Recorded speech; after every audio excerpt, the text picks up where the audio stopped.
നമസ്കാരം. എല്ലാ പ്രേക്ഷകർക്കും ക്രിസ്മസിന്റെ ആശംസകൾ നേരുകയാണ്. പ്രസ്സിലേക്ക് സ്വാഗതം. മാതൃഭൂമി ദിനപത്രം ഇന്ന് അവരുടെ ലേഔട്ട് തന്നെ ക്രിസ്മസുമായി ബന്ധപ്പെടുത്തിക്കൊണ്ട് തന്നെയാണ് തയ്യാറാക്കിയിരിക്കുന്നത് എന്നുള്ളതാണ്. ഏറ്റവും മനോഹരമായി തന്നെ മാതൃഭൂമി ആ പേജ്, അവരുടെ ഒന്നാമത്തെ പേജ് ആ നിലയ്ക്ക് വലിയ വ്യത്യസ്തത വരുത്തിക്കൊണ്ട് തന്നെയാണ് ചെയ്തിരിക്കുന്നത്. ആദ്യം ആ ക്രിസ്മസുമായി ബന്ധപ്പെട്ടൊരു സന്ദേശം ഷീജ വക്കം എന്ന കവയത്രി വായനക്കാർക്കായി തയ്യാറാക്കിയിരിക്കുന്ന ഒരു കവിത ഉൾപ്പെടെ നൽകിക്കൊണ്ടാണ് ഒന്നാമത്തെ പേജ് തയ്യാറാക്കിയിരിക്കുന്നത്. എന്തായാലും വാർത്തകളിലേക്ക് വന്നാൽ പ്രധാനപ്പെട്ട വാർത്തയായി നൽകിയിരിക്കുന്നത് നദീ സംയോജനം കേന്ദ്രം ഉപേക്ഷിച്ചു, തമിഴ്നാട്ടിലേക്ക് വെള്ളം ഒഴുകില്ല എന്നുള്ളതാണ്. കേന്ദ്രത്തിൻ്റെ പദ്ധതിയാണ്. കേരളം അതിൽ വലിയ രീതിയിലുള്ള എതിർപ്പുകൾ ഉന്നയിക്കുന്ന സാഹചര്യം ഉണ്ടായിരുന്നു. തുടർന്ന് കേന്ദ്രം ആ പദ്ധതി ഉപേക്ഷിക്കുന്ന നടപടിയിലേക്ക് എത്തുകയായിരുന്നു. പമ്പ അച്ചൻകോവിൽ വൈപ്പാർ നദീ സംയോജനമാണ് റദ്ദാക്കിയിരിക്കുന്നത് എന്നുള്ളതാണ്. നദീ സംയോജനം 63.4 കോടി ഘനമീറ്റർ ജലം തമിഴ്നാട്ടിലേക്ക് ടണൽ വഴി തിരിച്ചുവിടുന്നതായിരുന്നു ഈ ഒരു പദ്ധതി എന്ന് പറയുന്നത്. അതിൽ കേരളം പ്രധാനമായി മുന്നോട്ട് വെച്ചൊരു കാര്യമെന്ന് പറയുന്നത് ഈ നദികളൊന്നും തന്നെ അന്തർ സംസ്ഥാന നദികളല്ല.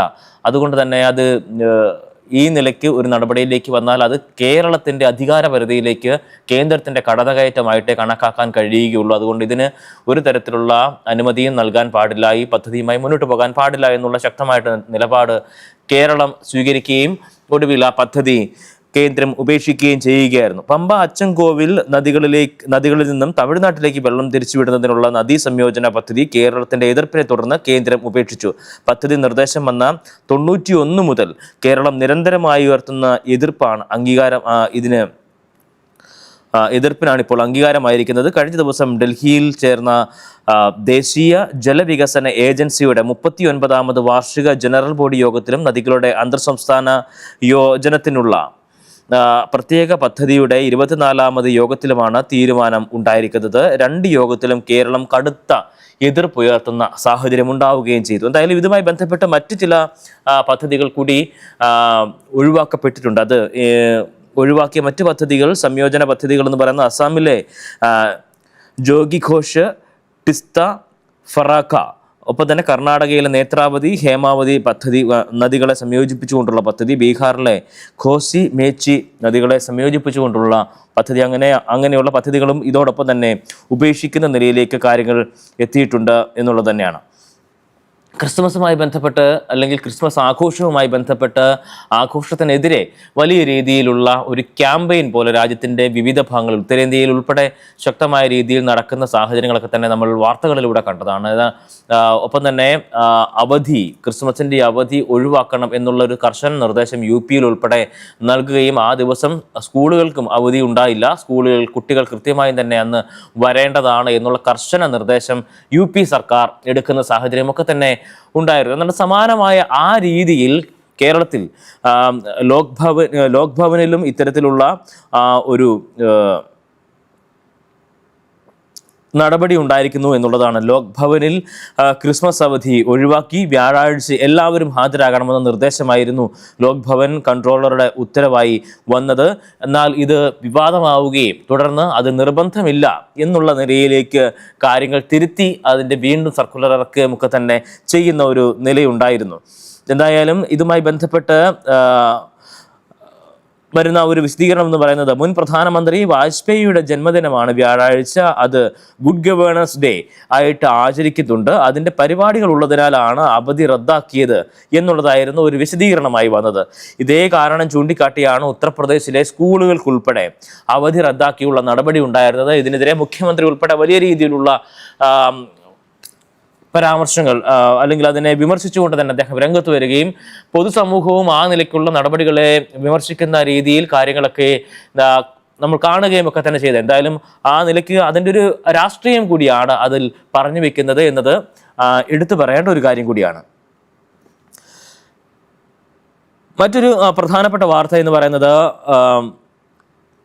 വ്യോമ ഗതാഗതം ഇന്ത്യയിൽ വലിയ രീതിയിൽ പ്രതിസന്ധിയിലൂടെ കടന്നു പോകുന്ന ഒരു സാഹചര്യമായിരുന്നു. ഇൻഡിഗോ പ്രതിസന്ധി ഉണ്ടായപ്പോൾ സ്വാഭാവികമായും ഇൻഡിഗോയുടെ മാത്രമല്ല അത് ഇന്ത്യയുടെ ഒരു പ്രതിസന്ധിയായി മാറുന്ന സ്ഥിതിയിലേക്ക് കാര്യങ്ങൾ എത്തുകയും ഈ എയർപോർട്ടുകളൊക്കെ തന്നെയും വലിയ രീതിയിലുള്ള പ്രതിഷേധക്കളമായി മാറുന്ന സാഹചര്യമൊക്കെ തന്നെ ഉണ്ടാവുകയും നിരവധി ആളുകൾ അതിൻ്റെ ഇരകളായി മാറുകയും ഒക്കെ ചെയ്തിരുന്നു. എന്തായാലും ആ പ്രതിഷേധം ഇൻഡിഗോ പ്രതിസന്ധി അത് ഇന്ത്യയുടെ പ്രതിസന്ധിയായി മാറി. തുടർന്ന് ഇപ്പോൾ അതിൽ ഏതാണ്ട് ഒരു ആശ്വാസകരമായിട്ടുള്ള ഒരു തീരുമാനത്തിലേക്ക് കേന്ദ്ര സർക്കാർ എത്തിയിരിക്കുന്നു എന്നുള്ളതാണ്.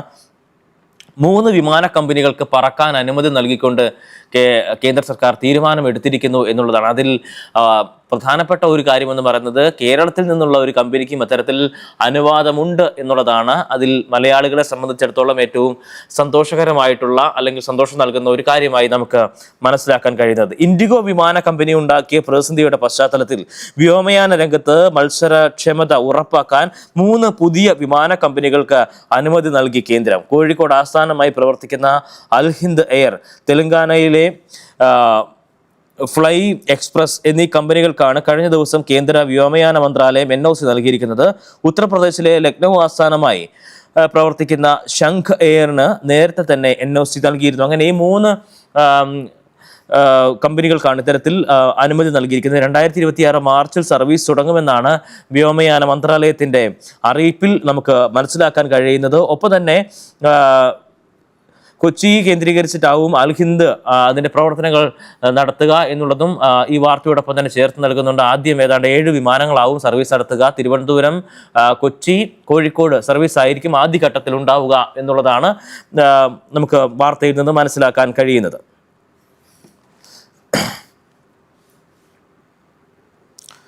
ഇന്നലെ വലിയ രീതിയിൽ അന്താരാഷ്ട്ര മാധ്യമങ്ങളിൽ ഉൾപ്പെടെ വാർത്തയിൽ ഇടം നേടിയ ഒരു സംഭവമായിരുന്നു കിങ് ബാഹുബലി. ചരിത്ര നേട്ടവുമായി ISRO എന്നുള്ളതാണ് ആ വാർത്തയുടെ തലക്കെട്ടായി നൽകിയിരിക്കുന്നത്. ചിത്രം ഉൾപ്പെടെ നൽകിക്കൊണ്ടാണ് US-ലെ ബ്ലൂബേർഡ് 6 ഉപഗ്രഹം ഭ്രമണപഥത്തിൽ എത്തിച്ചിരിക്കുകയാണ്. അതാണ് നമുക്കൊരു ചരിത്ര നേട്ടമായി തന്നെ പറയാൻ കഴിയുന്നത്. അതിൻ്റെ കാരണമെന്ന് പറയുന്നത് അത്രമേൽ ഭാരമുള്ള ഉപഗ്രഹത്തിൻ്റെ ഭാരം എന്ന് പറയുന്നത് 6500 കിലോഗ്രാമാണ്. ഇത്തരത്തിൽ ഏറ്റവും വലിയ ഒരു ഓപ്പറേഷൻ തന്നെയാണ് ആ നിലയ്ക്ക് നടന്നത് എന്നുള്ളതാണ്. ഒരു ഇന്ത്യൻ ലോഞ്ചർ വഹിക്കുന്ന ഏറ്റവും ഭാരമേറിയ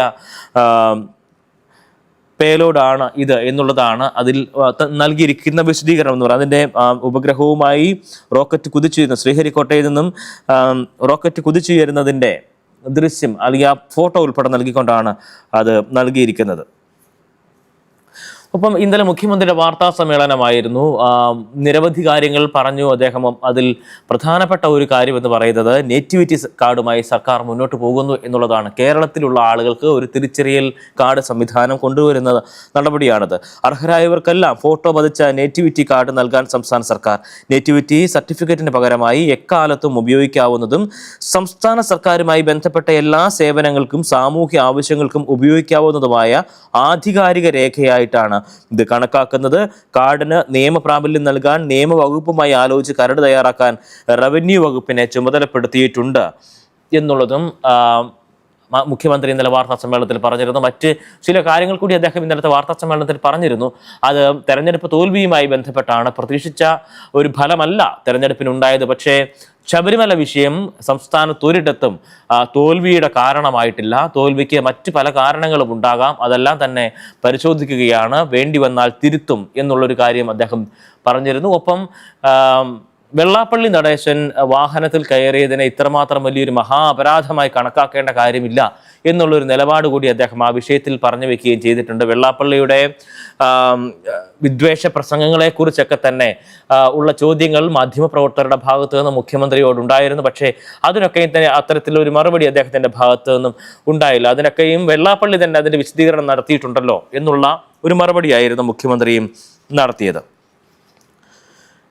കേരളത്തിന്റെ കടമെടുപ്പുമായി ബന്ധപ്പെട്ട് വലിയ രീതിയിൽ കേരളത്തെ ഞെരിക്കുന്ന നിലപാട് തന്നെയാണ് കേന്ദ്ര സർക്കാർ സ്വീകരിച്ചുകൊണ്ടിരിക്കുന്നത്. അതിനെതിരെ കേരളം വലിയ രീതിയിലുള്ള പ്രതിഷേധങ്ങളൊക്കെ തന്നെ ഉയർത്തിയിരുന്നു. എന്തായാലും ആ തടഞ്ഞു വെച്ചിരിക്കുന്ന തുക നൽകണമെന്നുള്ളൊരു ആവശ്യം ധനമന്ത്രി ബാലഗോപാൽ കേന്ദ്ര ധനമന്ത്രിയെ കണ്ട് സംസാരിച്ചിട്ടുണ്ട് എന്നുള്ളതാണ്. കടമെടുപ്പ് പരിധിയിൽ നിന്നും വെട്ടിക്കുറച്ച 5944 കോടി പുനഃസ്ഥാപിക്കണം എന്നുള്ളതാണ് കേന്ദ്രത്തോട് കേരളം ആവശ്യപ്പെട്ടിരിക്കുന്നത് എന്നുള്ളതാണ്. ഈ വിഷയം ചൂണ്ടിക്കാണിച്ചുകൊണ്ട് നിർമ്മലാ സീതാരാമനുമായി അദ്ദേഹം കൂടിക്കാഴ്ച നടത്തുകയും ആ കൂടിക്കാഴ്ചയിൽ ഇക്കാര്യം ആവശ്യപ്പെടുകയും ചെയ്തിട്ടുണ്ട്. സാമ്പത്തിക വർഷം അവശേഷിച്ച 3 മാസത്തേക്ക് അനുവദിച്ച 12,516 കോടി രൂപയിലാണ് മുന്നറിയിപ്പ് ഒന്നും തന്നെ ഇല്ലാതെ ഇത്തരത്തിൽ തുക വെട്ടിക്കുറച്ചിരിക്കുന്നത് എന്നുള്ളതാണ്. ഈ മാസം 17-നാണ് സംബന്ധിച്ച കത്ത് ലഭിക്കുന്നത്. 12 മാസത്തേക്കുള്ള വിഹിതത്തിൽ 9 മാസത്തേക്കുള്ള വിഹിതം കേരളം എടുത്തു തീർത്തു. കിഫ്ബി അടക്കമുള്ള സ്ഥാപനങ്ങൾക്കായി ബജറ്റിന് പുറത്ത് എടുത്ത തുക വായ്പാ പരിധിയുടെ ഭാഗമാക്കിക്കൊണ്ടാണ് ഈ വെട്ടിക്കുറവ് ഉണ്ടായിരിക്കുന്നത് എന്നുള്ളതാണ്. കിഫ്ബി കിഫ്ബി വായ്പയെടുക്കുന്നത് വികസന പ്രവർത്തനങ്ങൾക്ക് വേണ്ടിയിട്ടാണ്. അത് കേരളത്തിൻ്റെ കടമെടുപ്പ് പരിധിയിലേക്ക് ഉൾപ്പെടുത്താൻ പാടില്ല എന്നുള്ളതാണ് അത് കേരളം പ്രധാനമായി ഉന്നയിക്കുന്നത്. പക്ഷേ ആ ഒരു നിലപാടല്ല കേന്ദ്രം സ്വീകരിക്കുന്നത് എന്നതും പ്രധാനപ്പെട്ട കാര്യമാണ്.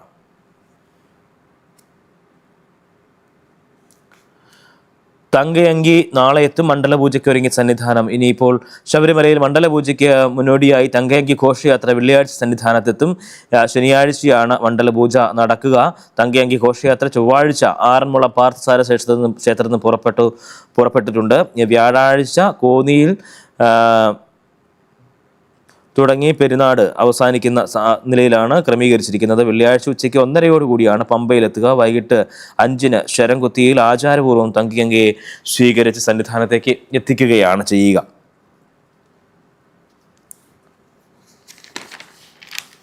ഉൾപേജുകളിലേക്ക് വന്നാൽ ക്രിസ്മസിൻ്റെ ആഘോഷം നാട്ടിലെങ്ങും ഉണ്ട്. UAE-യിലെങ്ങും ആഘോഷം. തിരുപ്പിറവിയുടെ സ്മരണയിൽ ഇന്ന് ക്രിസ്മസ് എന്നുള്ള തലക്കെട്ടിൽ വാർത്തകൾ നൽകിയിട്ടുണ്ട്. ഒപ്പം തന്നെ ഇതുമായി ബന്ധപ്പെട്ട് ഇതൊരു ആഘോഷത്തിൻ്റെ സമയം കൂടിയാണ്. അപ്പോൾ സന്ദർശകരെ വരവേറ്റ് ഹത്ത ഉത്സവം, ഹത്ത നമ്മെ ഒന്നിപ്പിക്കുന്നു എന്നുള്ള തലക്കെട്ടിലൊക്കെ തന്നെയും അവിടുത്തെ ചിത്രം ഉൾപ്പെടെ നൽകിക്കൊണ്ട് ആ വാർത്ത നൽകിയിരിക്കുന്നു.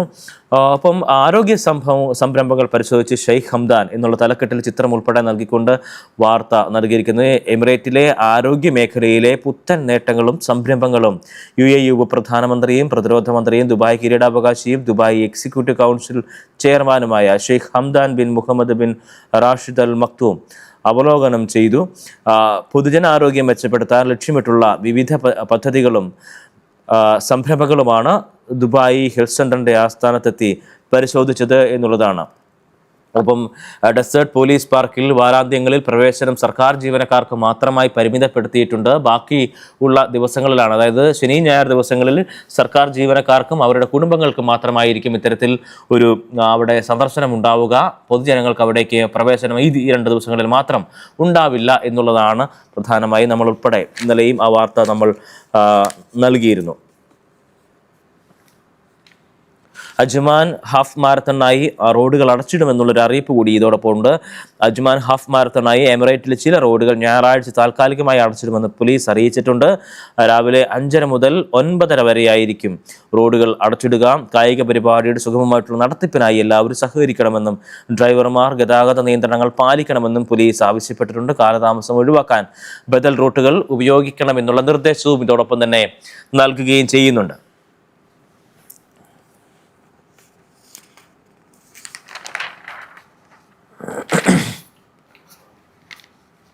ഉൾപേജിലേക്ക് വന്നാൽ തെരഞ്ഞെടുപ്പ് കഴിഞ്ഞു. പല സ്ഥലങ്ങളിലും മേയർമാരെ നിയമിക്കുന്ന നടപടികളൊക്കെ തന്നെ നടന്നു വരികയാണ്. കൊച്ചിയിൽ ഇത് സംബന്ധിച്ച് വലിയ രീതിയിലുള്ള ഒരു ആശയത്തർക്കം കോൺഗ്രസ് നേതാക്കൾക്കിടയിൽ തന്നെ ഉണ്ടാകുന്ന ഒരു നിലയുണ്ടായിരുന്നു. അതൊരു പ്രധാനപ്പെട്ട വാർത്തയായി 4-ാമത്തെ പേജിൽ മാതൃഭൂമി നൽകിയിരിക്കുകയാണ്. കൊച്ചി മേയർ തെരഞ്ഞെടുപ്പ് കൊമ്പ് കോർത്ത് നേതാക്കൾ എന്നുള്ളതാണ്. മയപ്പെടുത്തി KC വേണുഗോപാൽ. ഇന്നും തൃശ്ശൂർ ആലോചനാ സാവധാനം എന്നുള്ളത്. ഒപ്പം തന്നെ തെരഞ്ഞെടുപ്പ് നാളെയും മറ്റന്നാളായിട്ട് നടക്കും എന്നുള്ളൊരു കാര്യം കൂടി അവിടെ ചൂണ്ടിക്കാണിക്കുന്നു. ഈ കൊച്ചിയുമായി ബന്ധപ്പെട്ട് മേയർ തെരഞ്ഞെടുപ്പിനെ ചൊല്ലി കൊമ്പുകോർത്ത് ജില്ലയിലെ കോൺഗ്രസ് നേതാക്കൾ, മുതിർന്ന നേതാവ് KC വേണുഗോപാൽ പ്രതിഷേധം ഉള്ളിലൊതുക്കി പ്രതികരിച്ചതോടെ പ്രശ്നങ്ങൾ ഒരു പരിധിവരെ അയഞ്ഞെങ്കിലും നേതാക്കൾ തമ്മിലുള്ള തർക്കം ഇപ്പോഴും തുടരുകയാണ്. ഇതോടെ ഒരു ഇടവേളയ്ക്ക് ശേഷം ജില്ലയിലെ കോൺഗ്രസ് ഗ്രൂപ്പുകൾ ഉണർന്നിരിക്കുന്നു എന്നുള്ളതാണ് ആ വാർത്തയിൽ മാധവ് പറഞ്ഞു വെക്കുന്നത്. ശബരിമല സ്വർണ്ണക്കൊള്ളയുമായി ബന്ധപ്പെട്ട കാര്യത്തിൽ മുഖ്യമന്ത്രി പിണറായി വിജയൻ ഇന്നലെയാണ് അതുമായി ബന്ധപ്പെട്ട ഒരു പരാമർശം നടത്തിയത് എന്നുള്ളതാണ്. ശബരിമലയിലെ സ്വർണ്ണ കൊള്ളയുമായി ബന്ധപ്പെട്ട സംഭവങ്ങളൊന്നും തന്നെ തെരഞ്ഞെടുപ്പിനെ ബാധിച്ചില്ല എന്ന് അദ്ദേഹം പറഞ്ഞു വയ്ക്കുന്നു. ഒപ്പം അദ്ദേഹം ചോദിച്ച ഒരു ചോദ്യം എന്ന് പറയുന്നത് സ്വർണ്ണക്കൊള്ളയിലെ തട്ടിപ്പുകാർക്ക് എങ്ങനെയാണ് സോണിയാഗാന്ധിയുടെ അടുത്തെത്താൻ സാധിച്ചത് എന്നുള്ള ഒരു കാര്യമാണ്. പത്മകുമാറിൻ്റെ പേരിൽ നടപടിയില്ലാത്തതിനെക്കുറിച്ച് ചോദ്യമുണ്ടായിരുന്നു. പക്ഷേ മുഖ്യമന്ത്രി ആ വിഷയത്തിൽ മറുപടി പറഞ്ഞതുമില്ല. ഉന്നാവോ കേസുമായി ബന്ധപ്പെട്ട് പ്രതിയെ അയാളുടെ ശിക്ഷ സസ്പെൻഡ് ചെയ്യുന്ന നടപടിയിലേക്ക് കോടതി എത്തുന്ന സാഹചര്യമുണ്ടായിരുന്നു.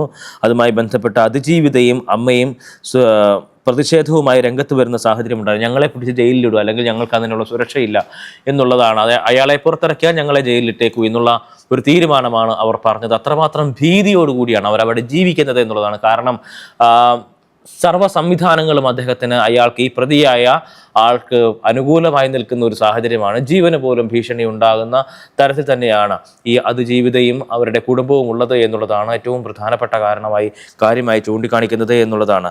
രാജ്യം മരിച്ച് സമൂഹമാകുന്നു എന്നുള്ളതാണ് ഈ വിഷയവുമായി ബന്ധപ്പെട്ട് രാഹുൽ ഗാന്ധി നടത്തിയിരിക്കുന്ന ഒരു പരാമർശം എന്ന് പറയുന്നത്. ഈ വാർത്തയുമായി ബന്ധപ്പെട്ട് അതിൻ്റെ ചിത്രം, ഈ പ്രതിഷേധിക്കുന്ന അമ്മയെയും മകളെയും ഇത്തരത്തിൽ വലിച്ചിടിക്കുന്ന കേന്ദ്രസേനയുടെ ഒരു ചിത്രം ഉൾപ്പെടെയുണ്ട്. പ്രതിഷേധിച്ച അതിജീവിതയും അമ്മയെയും സുരക്ഷാ സേന വലിച്ചിഴച്ചു എന്നുള്ള നിലയ്ക്കുള്ള പരാതിയും അതുമായി ബന്ധപ്പെട്ട് ഉണ്ട് എന്നുള്ളതും അതോടൊപ്പം തന്നെ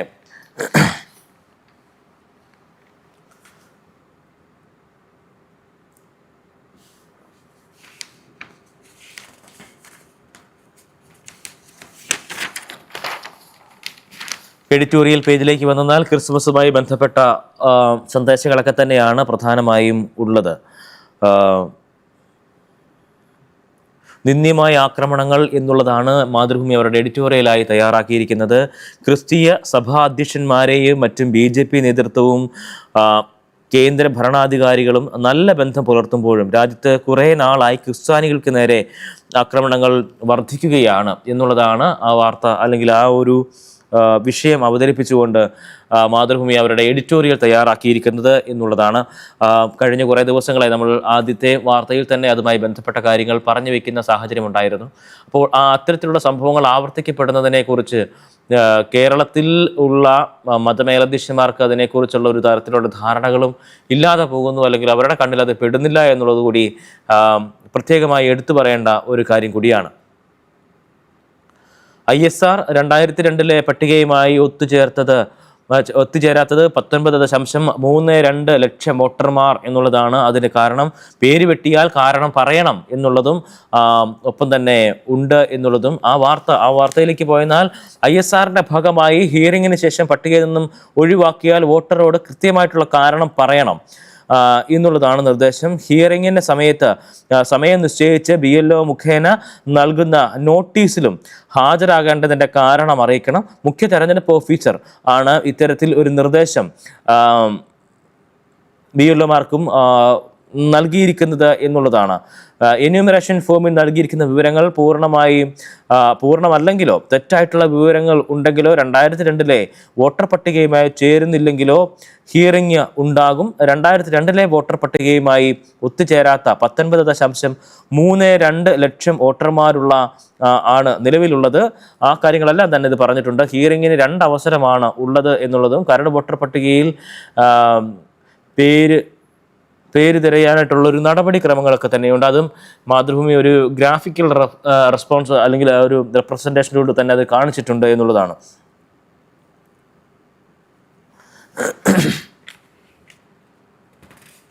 VC നിയമനവുമായി ബന്ധപ്പെട്ട് സർക്കാർ സമവായത്തിലേക്ക് എത്തുന്ന സാഹചര്യം ഉണ്ടായിരുന്നു. അത് ഗവർണർ തന്നെ മുന്നോട്ട് വെച്ച ഒരു സമവായ നിർദ്ദേശമാണ് എന്നുള്ളതായിരുന്നു മുഖ്യമന്ത്രി ഇന്നലെ വിശദീകരിച്ചത്.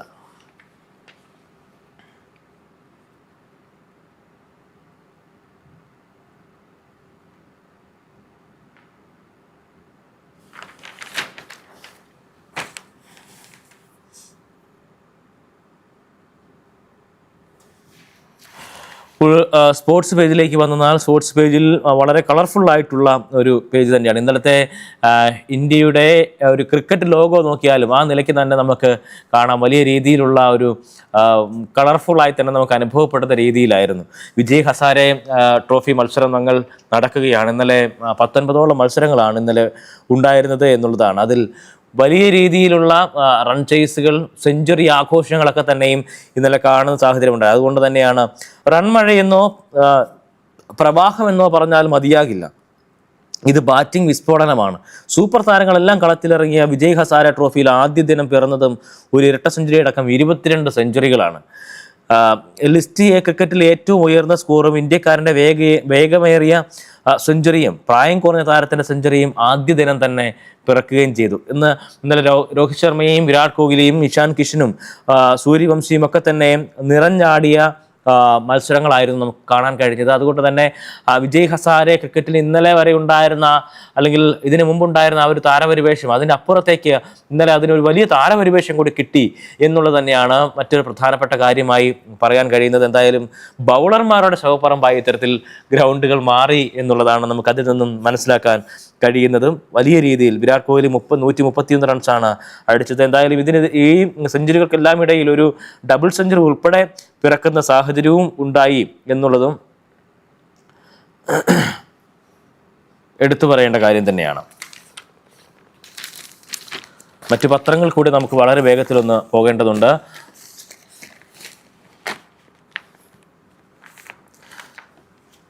മാധ്യമവും അവരുടെ ക്രിസ്മസ് ആശംസകളൊക്കെ തന്നെയും നേർന്നുകൊണ്ട് തന്നെയാണ് ഒന്നാമത്തെ പേജ് തയ്യാറാക്കിയിരിക്കുന്നത്. ഒപ്പം തന്നെ ഒന്നാമത്തെ പേജിൽ പരസ്യത്തിനായി ഒരുപാട് സ്ഥലം അവർ ഒഴിവാക്കി നിർത്തിയിട്ടുമുണ്ട്. ജിംഗിൾ ബെൽസ് എന്നുള്ള ഒരു തലക്കെട്ടിൽ ക്യാപ്ഷനിൽ ഒരു ചിത്രം, കുട്ടികൾ പുൽക്കൂടൊരുക്കുന്നതിൻ്റെ ചിത്രം ഉൾപ്പെടെ നൽകിക്കൊണ്ടാണ് പേജ് തുടങ്ങിയിരിക്കുന്നത്. കേരളീയത്വം തെളിയിക്കാം ഞാൻ കേരളീയൻ, തിരിച്ചറിയൽ കാർഡുമായി സംസ്ഥാന പ്രധാനപ്പെട്ട വാർത്തയായി, ഒന്നാമത്തെ വാർത്തയായി തന്നെ നൽകിയിരിക്കുന്നത് നേറ്റിവിറ്റി സർട്ടിഫിക്കറ്റിന് പകരം നേറ്റിവിറ്റി കാർഡ് സർക്കാർ സേവനങ്ങൾക്ക് തിരിച്ചറിയൽ രേഖയായി ഇത് ഉപയോഗിക്കാം എന്നുള്ളത് മുഖ്യമന്ത്രി ഇന്നലെ വാർത്താ സമ്മേളനത്തിൽ അറിയിച്ച കാര്യമാണ്. അത് പ്രധാനപ്പെട്ട വാർത്തയായി മാധ്യമം നൽകിയിരിക്കുന്നു. തിരുത്താൻ വീണ്ടും വിശേഖരണം, SIR യുക്തിക്കുരുക്ക് എന്നുള്ള തലക്കെട്ടിൽ ഒരു വാർത്തയുണ്ട്. വോട്ടർ പട്ടിക തീവ്ര പരിഷ്കരണത്തിന്റെ ഭാഗമായി എന്യൂമറേഷൻ കഴിഞ്ഞ് 2 കരട് പ്രസിദ്ധീകരിച്ചെങ്കിലും പിഴവുകൾ തീർക്കാൻ വീണ്ടും വിവരശേഖരണം വരികയാണ്. എന്യൂമറേഷൻ വിവരങ്ങളിൽ യുക്തിപരമായ പൊരുത്തക്കേടുകൾ, ലോജിക്കൽ ആയിട്ടുള്ള തിരുത്തലുകൾ അല്ലെങ്കിൽ ഒരു പൊരുത്തക്കേടുകൾ ഉണ്ടായിട്ടുണ്ട് എന്നുള്ളതാണ് പ്രധാനമായും ചൂണ്ടിക്കാണിക്കുന്നത്. ഇതുമായി ബന്ധപ്പെട്ടാണ് ഇപ്പോൾ BLOമാർ വീണ്ടും ഈ എന്യൂമറേഷൻ ഫോമുകളുമായി വീണ്ടും വീടുകളിലേക്ക് എത്തേണ്ട ഒരു സാഹചര്യമാണ്. 2002-ലെയും 2025-ലെ വോട്ടർ പട്ടികയിലെ പേരിലെ വ്യത്യാസം മുതൽ രക്ഷിതാവിൻ്റെയും മക്കളുടെയും വയസ്സിലെ അന്തരം വരെ ചൂണ്ടിക്കാട്ടിയാണ് ഫോമുകൾ പുനഃപരിശോധനയ്ക്കായി നൽകുന്നത്. ഇതിനകം തന്നെ മാപ്പ് ചെയ്തിരിക്കുന്നവരുടെ കാര്യത്തിലാണ് ഈ പുനഃപരിശോധന എന്നുള്ളതും അതോടൊപ്പം തന്നെ പറഞ്ഞു വയ്ക്കുന്നുണ്ട്.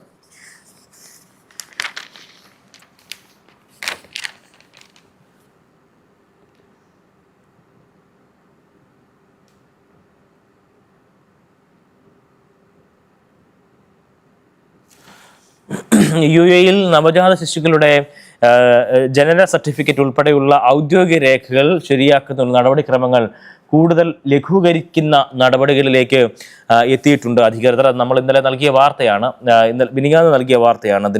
അത് മാധ്യമം ഇന്ന് അത് നൽകിയിട്ടുണ്ട് എന്നുള്ളതാണ്. വിവിധ 2 തരത്തിലുള്ള പ്ലാറ്റ്ഫോമുകൾ വഴിയാണ് ഈ ഒരു കാര്യം മാതാപിതാക്കൾക്ക് ലഭ്യമാകുന്ന. മാതാപിതാക്കളുടെ അവരുടെ ജോലി കുറയ്ക്കുക എന്നുള്ളതും അവർക്ക് കുഞ്ഞിൻ്റെ കൂടെ കൂടുതൽ സമയം ചെലവഴിക്കുക എന്നുള്ളതൊക്കെ കൂടിയാണ് ഈ ഒരു പദ്ധതിയുടെ ലക്ഷ്യമായി മുന്നോട്ട് വെക്കുന്നത്. ഓൺലൈനായി തന്നെ വിവരങ്ങൾ നൽകാൻ കഴിയും. ആശുപത്രിയിൽ വെച്ചോ അല്ലെങ്കിൽ വീട്ടിൽ ചെന്നതിന് ശേഷമോ ഈ കാര്യങ്ങളൊക്കെ തന്നെ വിവരങ്ങൾ അപ്ലോഡ് ചെയ്യാനായിട്ടുള്ള സാഹചര്യവും ആ സർട്ടിഫിക്കറ്റ് സ്വന്തമാക്കുന്നതിനുള്ള നടപടികളുമൊക്കെ തന്നെ സ്വീകരിക്കാൻ കഴിയും എന്നുള്ളതും ആണ് ആ പദ്ധതിയുടെ പ്രത്യേകതയായി എടുത്തു പറയുന്നത്. ക്രിസ്മസ് ആഘോഷത്തിൽ വിശ്വാസികൾ എന്നുള്ളത് എടുത്തു പറയുന്നു.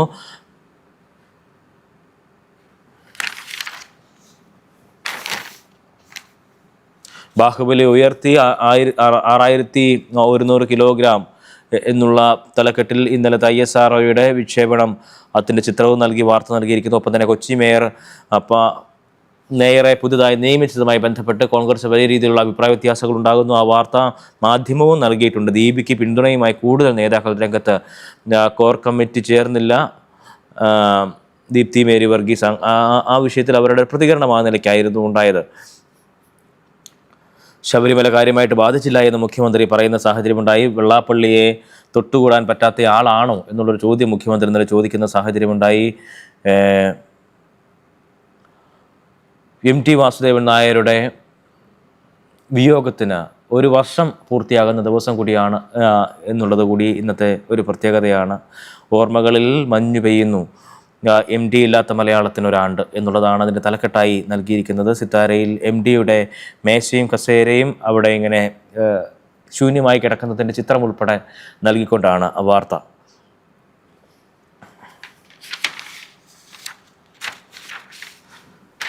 വ്യവസ്ഥാപിത അഴിമതികൾ നിലയ്ക്കുന്നില്ല. അപ്പോൾ ചിത്രം വ്യക്തമാണ്. ഇലക്ട്രൽ ബോണ്ടിലൂടെ വന്നുകൊണ്ടിരിക്കുന്ന പണമെല്ലാം ഇപ്പോൾ ഇലക്ട്രൽ ട്രസ്റ്റിലൂടെ എത്തേണ്ടവരിലേക്ക് എത്തിക്കൊണ്ടിരിക്കുന്നു. ഭരണകൂട കോർപ്പറേറ്റ് അവിശുദ്ധ കൂട്ടുകെട്ടിനെ സ്ഥാപനവൽക്കരിക്കുകയാണ് ഇലക്ട്രൽ ട്രസ്റ്റ് സംവിധാനവും എന്നുള്ളത്. ഇലക്ട്രൽ ബോണ്ട് വഴി ഏറ്റവും കൂടുതൽ തുക സംഭാവനയായി സ്വീകരിച്ചത് സ്വാഭാവികമായും BJP തന്നെയാണ്. ഭരണത്തിലിരിക്കുന്ന പാർട്ടി കൂടിയാണ്. അപ്പോൾ ഇതിൻ്റെ ഒന്നും തന്നെ കണക്കുകൾ കൃത്യമല്ല എന്നുള്ളത് എടുത്തു പറയേണ്ട ഒരു കാര്യം തന്നെയാണ്. എന്തായാലും ആ ഒരു വാർത്ത അല്ലെങ്കിൽ ആ ഒരു സംഭവം അതാണ് മാധ്യമം അവരുടെ എഡിറ്റോറിയലായി നൽകിയിരിക്കുന്നത്.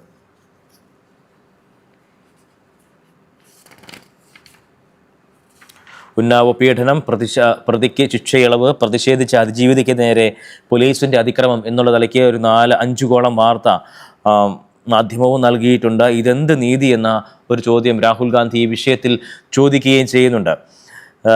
എന്തായാലും അവരുടെ പ്രതിഷേധം അത് ന്യായമായിട്ടുള്ള പ്രതിഷേധം തന്നെയാണ്. അവർ ജീവൻ പോലും കൈപിടിച്ചുകൊണ്ട് നടക്കേണ്ട ഒരവസ്ഥയിലേക്കാണ് കാര്യങ്ങൾ എത്തുന്നത് എന്നുള്ളതും ആണ്.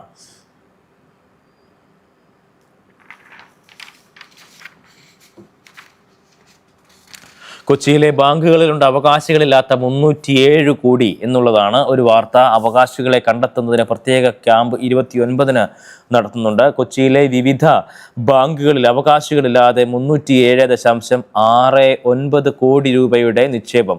10 വർഷത്തിലേറെയായി ഒരിടപാട് നടക്കാത്ത അക്കൗണ്ടുകളിലാണ് ഇത്തരത്തിൽ അവകാശികളില്ലാതെ ഈ പണം ഇങ്ങനെ കിടക്കുന്ന സാഹചര്യം ഉള്ളത് എന്നുള്ളതാണ്. അവകാശികൾ കണ്ടെത്തുന്നതിനായിട്ടുള്ള റിസർവ് ബാങ്ക് ദേശീയ തലത്തിൽ ആവിഷ്കരിച്ചിട്ടുള്ള നിങ്ങളുടെ പണം നിങ്ങളുടെ അവകാശം പരിപാടിയുടെ ഭാഗമായി ഡിസംബർ 29-ന് പ്രത്യേക ക്യാമ്പ് സംഘടിപ്പിക്കും എന്നുള്ളതാണ് ആ വാർത്തയിൽ നൽകിയിരിക്കുന്നത്.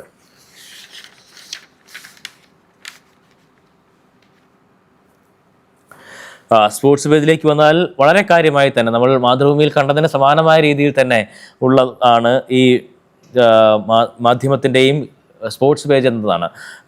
വിജയ് ഹസാര ട്രോഫിയിൽ റെക്കോർഡുകളുടെ വെടിക്കെട്ട് Christmas, how wonderful wonder star എന്നുള്ളതാണ് എൻ്റെ തലക്കെട്ടായി നൽകിയിരിക്കുന്നത്. ബീഹാറിനെ 500 കടത്തി തകർത്താടി വൈഭവും ശതകങ്ങളോടുകൂടി മിന്നി റോക്കോ എന്നുള്ളത്. ഒപ്പം തന്നെ ലിസ്റ്റയിലെ ആദ്യ 2 അതിവേഗ സെഞ്ചുറികളുമായി സക്കീബും ഇഷാനും ഉള്ളത്. അവർ 32 പന്തിലും 33 പന്തിലുമാണ് സെഞ്ചുറികൾ നേടിയത് എന്നുള്ളതാണ്. ഒപ്പം തന്നെ 84 പന്തിൽ 190 റൺസാണ് വൈഭവ് സൂര്യവംശി സ്വന്തമാക്കിയത് എന്നുള്ളത്.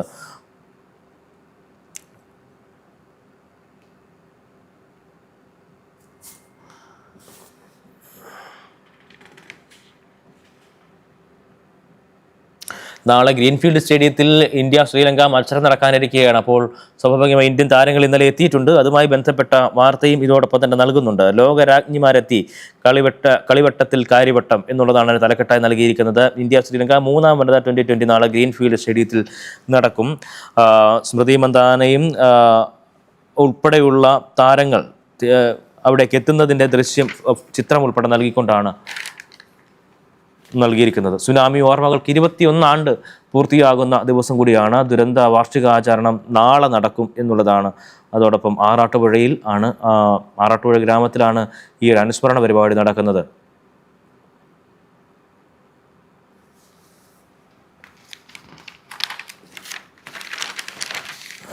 സിറാജിലേക്ക് കൂടി വളരെ വേഗം ഒന്ന് വന്നാൽ, സിറാജ് പ്രധാനപ്പെട്ട വാർത്തയായി നൽകിയിരിക്കുന്നത് നേറ്റിവിറ്റി സർട്ടിഫിക്കറ്റിന് പകരം ഫോട്ടോ പതിച്ച കേരളത്തിൻ്റെ സ്വന്തം രേഖ എന്നുള്ളതാണ് തലക്കെട്ടായി നൽകിയിരിക്കുന്നത്.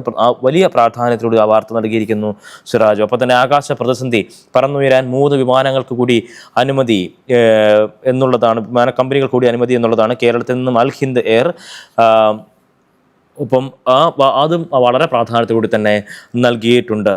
ഒപ്പം വാളയാർ ആൾക്കൂട്ട കൊലപാതകം ഇരയുടെ കുടുംബത്തിന് 30 ലക്ഷം നഷ്ടപരിഹാരം നൽകുമെന്ന് മുഖ്യമന്ത്രി ഇന്നലെ വാർത്താ സമ്മേളനത്തിൽ പറഞ്ഞിരുന്നു. അക്കാര്യവും അതിൽ നൽകിയിട്ടുണ്ട്. തിരിച്ചടി പരിശോധിച്ച് തിരുത്തുമെന്ന് മുഖ്യമന്ത്രി വാർത്താ സമ്മേളനത്തിൽ ചൂണ്ടിക്കാണിച്ചിരുന്നു. അത് പ്രധാനപ്പെട്ട മറ്റൊരു വാർത്തയായി തന്നെ, സെപ്പറേറ്റ് വാർത്തയായി തന്നെയാണ് നൽകിയിരിക്കുന്നത്. തദ്ദേശ തെരഞ്ഞെടുപ്പിൽ സ്വർണ്ണക്കൊള്ള പ്രതിഫലിച്ചില്ല എന്നുള്ള മുഖ്യമന്ത്രിയുടെ പരാമർശമാണ് അതിൽ വാർത്തയായിരിക്കുന്നത്.